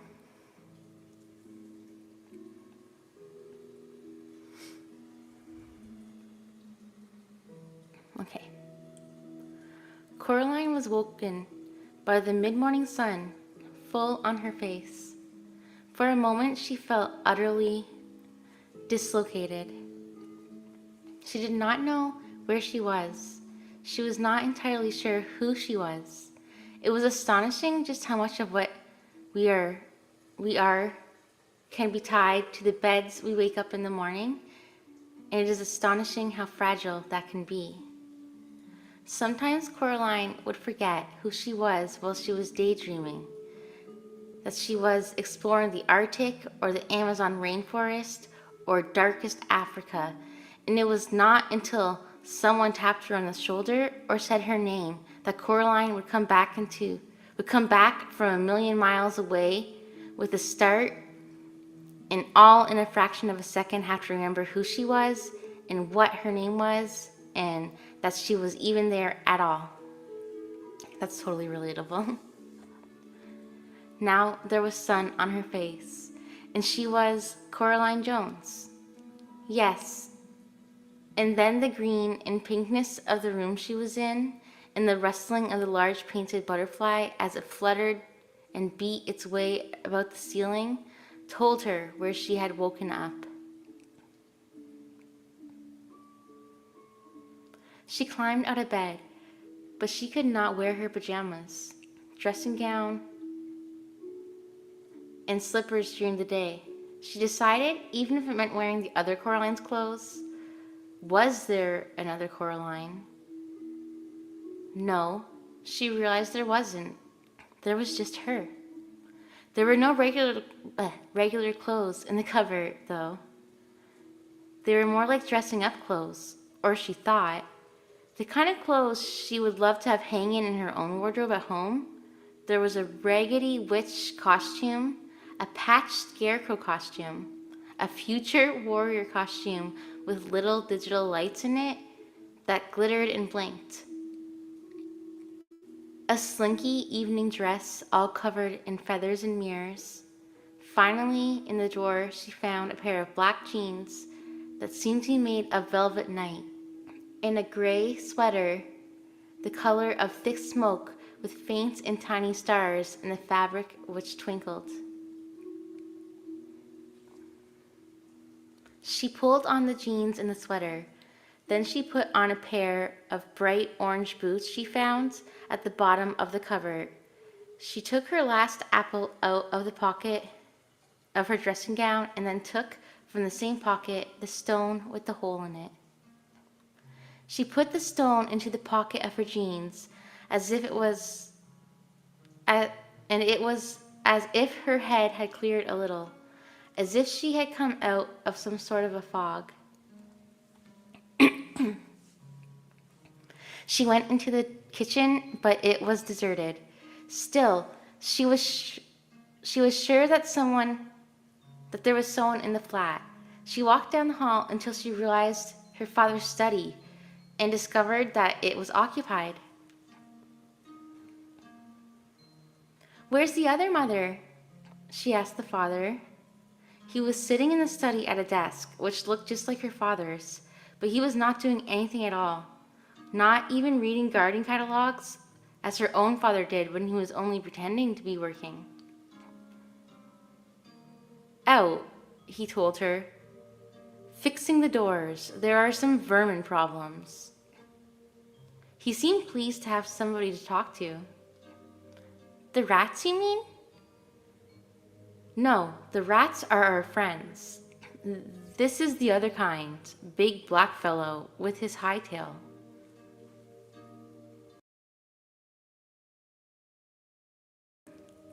Well, guys, I had to cough. "The cat, you mean?"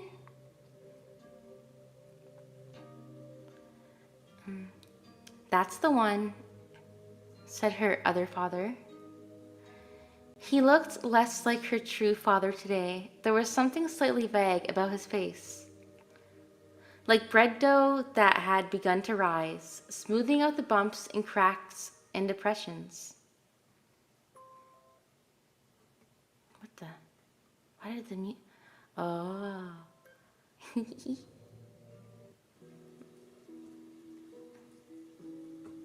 I gotta figure out how to turn that off. YouTube was like doing that thing where it's like, are you still there? Are you still alive?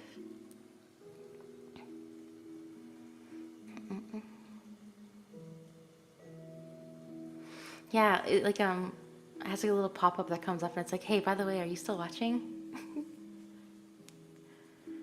If it's been like an hour or something of me not touching it. Anyways. "Really, I mustn't talk to you when she's not here," he said. "But don't you worry, she won't be gone often. I shall demonstrate our tender hospitality to you, such that you will not even think about ever going back." He closed his mouth and folded his hands in his lap. "So what am I to do now?" asked Coraline. The father pointed to his lips. Silence. "If you won't even talk to me," said Coraline, "I'm going to go exploring."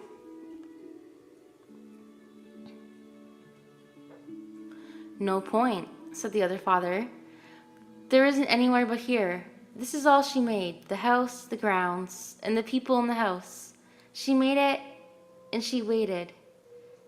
Then he looked embarrassed, and he put one finger to his lips again, as if he said too much. Coraline walked out of his study. She went into the drawing room, over to the old door, and she pulled it, rattled it, and shook it. No, it was locked fast, and the other mother had the key. She looked around the room. It was so familiar. That was what made it feel so truly strange. Everything was exactly the same as she remembered. There was all her grandmother's strange-smelling furniture. There was the painting of the bowl of fruit, a bunch of grapes, 2 plums, a peach, and an apple, hanging on the wall. There was the low wooden table with the lion's feet, and the empty fireplace, which seemed to suck heat from the room. "Hi, Tux Cat. Welcome to the stream." But there was something else. Something she did not never seen before. A ball of glass up on the mantelpiece. She went over to the fireplace, went up on tiptoes, and lifted it down. It was a snow globe with 2 little people in it. Coraline shook it and set the snow flying. White snow that glittered as it tumbled through the water. And then she put the globe back onto the mantelpiece. She carried on looking for her parents and for a way out. Hi, Ruru, welcome. And hi, Tux Cat. She went out of the flat, past the flashing light doors, behind which the other Mrs. Spink and Miss Forcible performed a show together, and she set off into the woods. Where Coraline came from, once you were through the patch of trees, you saw nothing but the meadow and the old tennis court. In this place, the woods went on further, the trees becoming cruder and less tree-like the further you went. Thank you so much for liking. Pretty soon, they seemed very approximate, like the idea of trees, a grayish-brown trunk, below a greenish splooge of something that might have been leaves above. Thank you so much for the clap. I really appreciate it. Clap.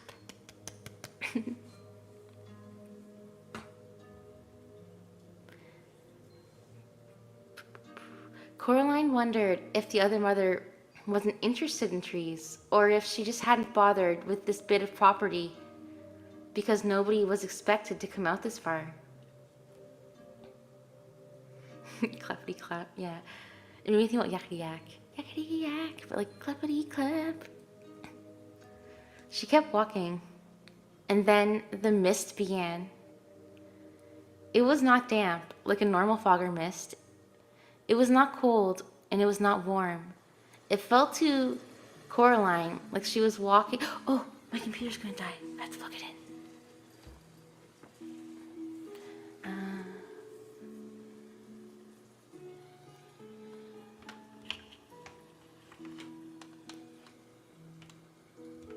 Okay, here we go. Is it plugged in? Okay.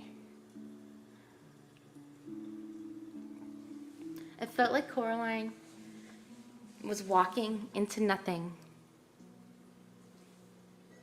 I'm an explorer, thought Coraline to herself, and I need all the ways out of here that I can get, so I shall keep walking.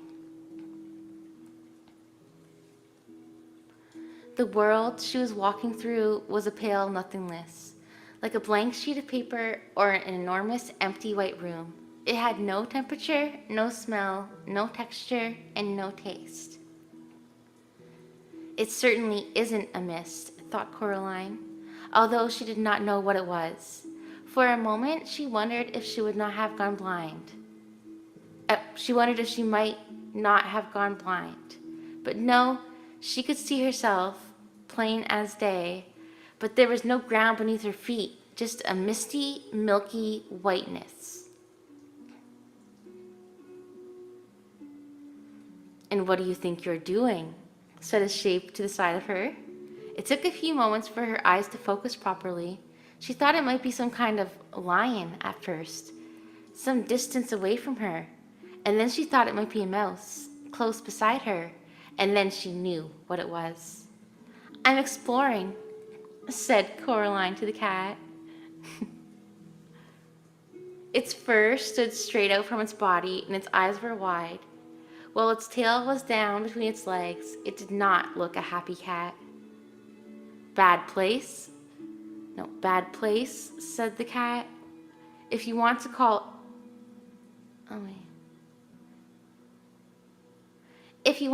it a place, which I don't, what are you doing here? Nothing to find here, said the cat. This is just the outside, the part of the place she hasn't bothered to create. She? The one who says she's your other mother, said the cat. What is she? asked Coraline. The cat did not answer, just padded through the pale mist beside Coraline. A shape began to appear in front of them, something high and towering in the dark. You were wrong, she told the cat. There is something there. And then it took shape in the mist, a dark house which loomed at them out of the formless whiteness. But that's, said Coraline. The house you just left, agreed the cat. Precisely. Maybe I just got turned around in the mist, said Coraline. The cat curled the high tip of its tail into a question mark and tipped its head to one side. You might have done it, said the cat. I certainly would not. Wrong indeed. But how can you walk away from something and then still come back to it? Easy, said the cat. Think of somebody walking around the world. You start out walking away from something and end up coming back to it. Small world, said Coraline. It's big enough for her, said the cat. Spiders' webs only have to be large enough to catch flies. Coraline shivered.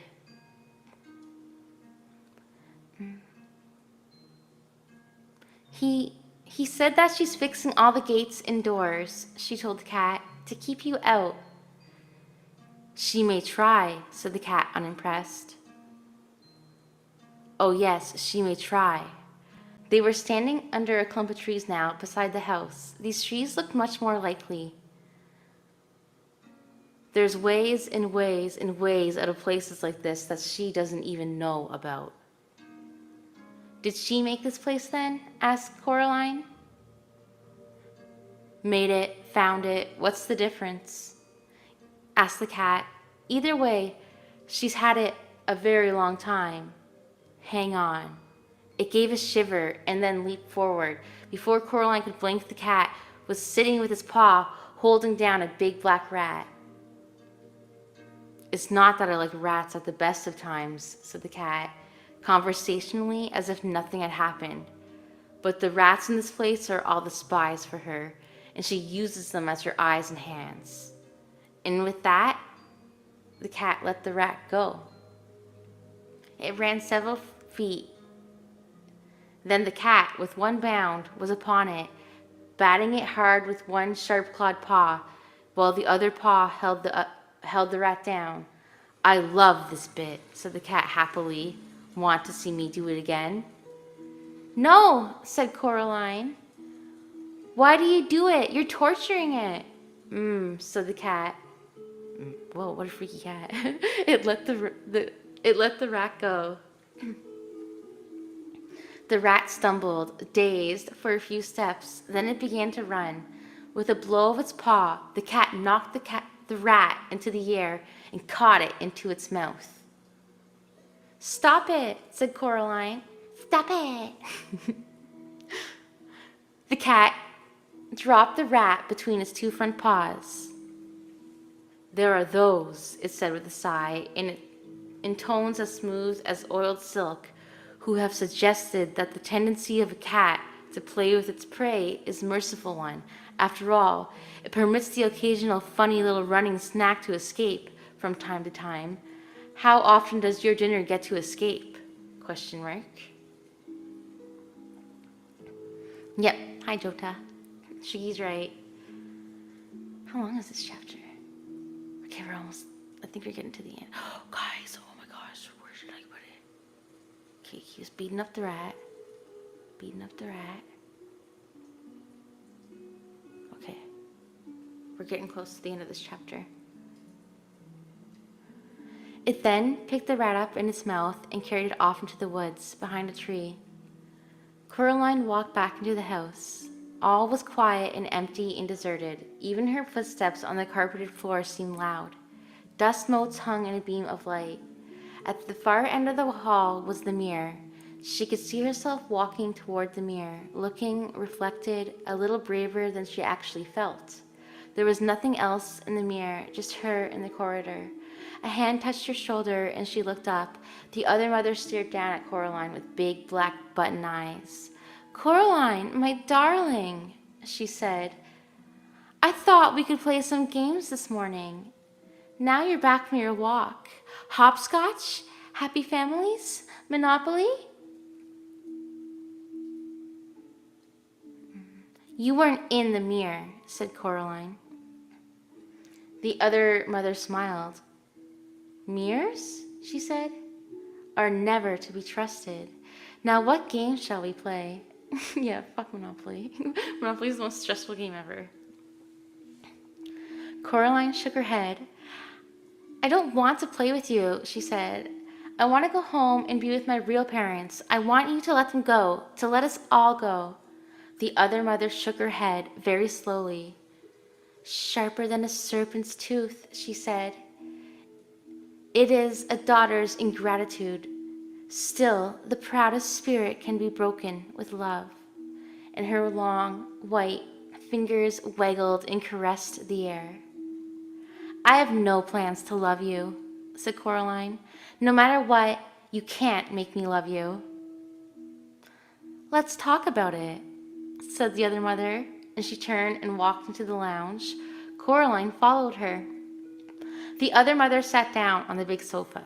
She picked up a shopping bag from beside the sofa and took out a white rustling paper bag from inside of it. She extended the hand with it to Coraline. "Would you like one?"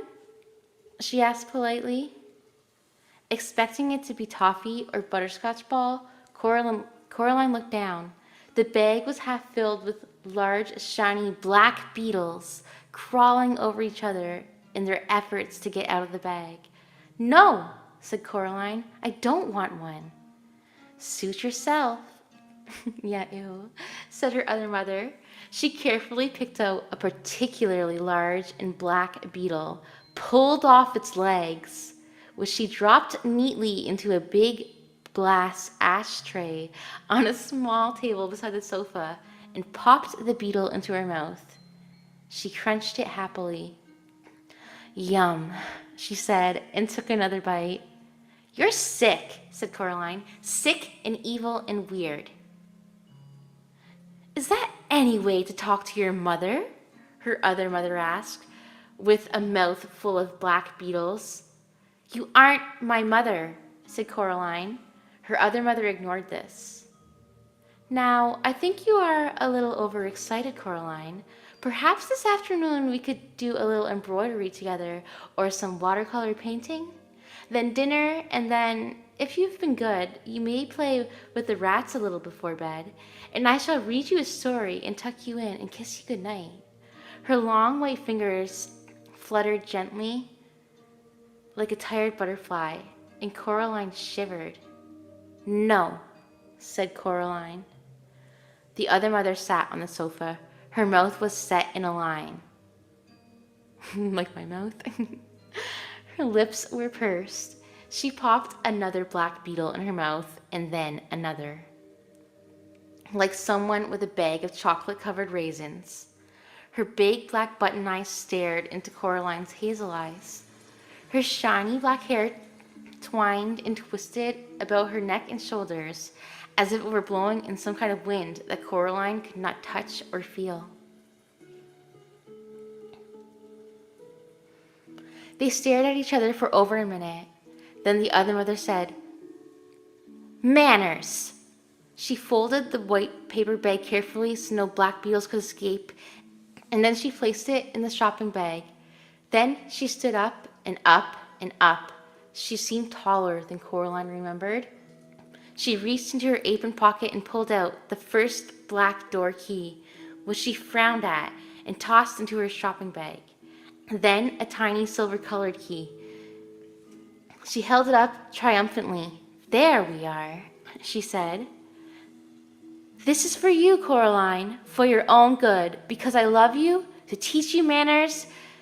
Manners, what was this word? Manners maketh man? Oh, maketh. Manners maketh man, after all." That's what it says. She pulled Coraline back into the hallway and advanced upon the mirror at the end of the hall. She pushed the tiny key into the fabric of the mirror and she twisted it. It opened like a door, revealing a dark space behind it. You may come out when you've learned some manners, said the other mother, and when you're ready to be a loving daughter. She picked Coraline up and pushed her into the dim space behind the mirror. A fragment of beetle was sticking out of her lower lip, and there was no expression at all in her black button eyes. Then she swung the mirror door closed and left Coraline alone in darkness. And that's the end of the chapter, guys. Is this where she turns into Marilyn Manson? I think so. I think it's coming up. I do know in the movie at that part she gets fat. Fat? Why did I say fat? She's tall, not fat. She's not fat at all. But yes, that'll be my storytelling for tonight. You're gonna have to wait till next Sunday storytelling for the next part. Fat, yeah, she fat like that. I kind of wanted to speed through it because I noticed it's like 1 o'clock and I'm sure you guys are getting tired. At least I am a little bit. But yes, I will be ending it here now, guys, and I hope you enjoyed chatting with me and enjoyed my reading of Coraline. We got 2 chapters done today. I closed it now, but I think we're over halfway done now. I think we have like 40 pages left, and there's 96 in total. So I think we're like halfway or something like that. But yes, thank you so much for the restream, Elwyn. I really appreciate it as always, and it's always fun chatting with you guys, and you guys always make my day so much better. I will try to send you the PC build. Okay, thank you so much. I really do appreciate that because I have zero knowledge and I could use literally any help that you guys have to offer. So thank you so much, guys, for chatting with me about that too and giving me some info and input towards my PC goals. I enjoy listening to your voice. Busy lifting, you're lifting. Damn, why is everybody working out? I'm actually doing a little bit of working out. It's not that much though. I didn't want to spin a whole bunch when I was on the mic because you guys could probably hear it. But yes, guys, thank you so much for stopping by tonight, and I will be streaming again tomorrow. So we will be chatting then, of course, after the debuts tomorrow, because I don't want to miss those, and I don't want to steal their shine. So, yes, everybody, thank you so much for the heart, Shiggy, and thank you guys, everybody who joined tonight. I love you all, my Darklings, and I'll see you tomorrow.